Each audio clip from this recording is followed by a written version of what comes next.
روشنی میں چلے، روشنی میں چلے۔ جی ناظرین، میں آپ کی میزبان سیری شروفن پروگرام کلام کی روشنی میں ایک بار پھر آپ کو خوش آمدید کہتی ہوں۔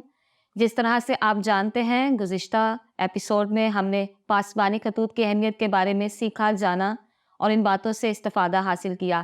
آج اسی موضوع کے متعلق ہم اور مزید باتوں کو سیکھیں گے، جانیں گے اور ان باتوں سے استفادہ حاصل کرنے والے بنیں گے۔ آج میرے ساتھ ایک بار پھر محترم عالی جناب پادری عزیز انور صاحب ہیں۔ پادری صاحب، آج کے اس ایپیسوڈ میں آپ کو خوش آمدید کہتی ہوں۔ بہت شکریہ سیرش، آپ نے اس پروگرام کا انعقاد کیا اور مجھے ان خطوط پر خدا کے کلام کی باتوں کو پیش کرنے کی دعوت دی، جس کے لیے میں آپ کا اور آپ کے ادارے کا اور آپ کی سرویا کا بہت شکر گزار ہوں۔ جی، خداوند کا شکر ہو۔ جی پادری صاحب، ہم نے گزشتہ ایپیسوڈ میں ہم نے بہت ڈیٹیل کے ساتھ باتوں کو سیکھا، جیسے پالوس رسول کے بارے میں سیکھا کہ وہ فضل اور روح القدس کی تعلیم کے بارے میں، کلیسیا کے بارے میں بڑا ڈیٹیل سے سیکھا ہے، اور کچھ اعتراضات کے بارے میں دیکھا کہ کافی معترضین اعتراض کرتے ہیں اس بات پر، تو بڑا اچھے طریقے سے آپ نے سمجھایا۔ آج بھی ایک ایسا سوال ہے کہ کچھ معترضین یہ بھی کہتے ہیں کہ نئے عہد نامہ کا بنیادی مقصد خوشخبری کی منادی ہے، لیکن پاسبانی خطوط میں خوشخبری کی نسبت خارجی امور پر توجہ دی گئی ہے۔ ایسا کیوں ہے؟ اس کے متعلق بتائیے گا۔ بہت شکریہ آپ کے اس سوال کے لیے، آپ نے بہت اچھا سوال کیا۔ جو معترضین اس بات کا تقاضا کرتے ہیں کہ جی نئے عہد نامہ کا یا نئے عہد جدید کا مقصد جو ہے وہ خوشخبری کی منادی ہے، جی، میں سمجھتا ہوں کہ وہ غلط بات نہیں کرتے، صحیح کہتے ہیں، خوشخبری کی منادی ہے۔ جی، پر سوال یہ ہے، خوشخبری کہاں ہے؟ کہاں لکھا ہے خوشخبری؟ کتنے حصے کو ہم خوشخبری کہتے ہیں؟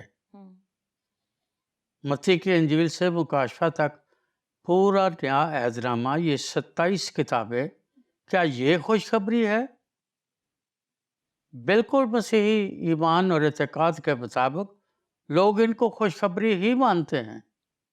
تو کیا مکاشفہ کی نبوتی کتاب خوشخبری ہے؟ جی، کیا خطوط خوشخبری ہیں؟ یا مسیح یسوع کے پہاڑی واز خوشخبری ہیں؟ جی، یا ان کی جو مصلوبیت ہے، ان کا جو تجہیز و تکفین ہے، دفن کرنا، جی اٹھنا، کیا وہ خوشخبری ہے؟ یا آسمان پر اٹھایا جانا خوشخبری ہے؟ ہاں، یہ بات تو ان جرنل مسیحی ہوں یا غیر مسیحی ہوں، وہ یہ تو کہتے ہیں کہ جی یہ خوشخبری ہے، جی، پر مجھے بتائیں کہاں لکھا ہے کہ یہ خوشخبری ہے؟ اور جو لکھا ہے اس کے بارے میں لوگ جانتے نہیں ہیں۔ صحیح، ٹھیک ہے نا؟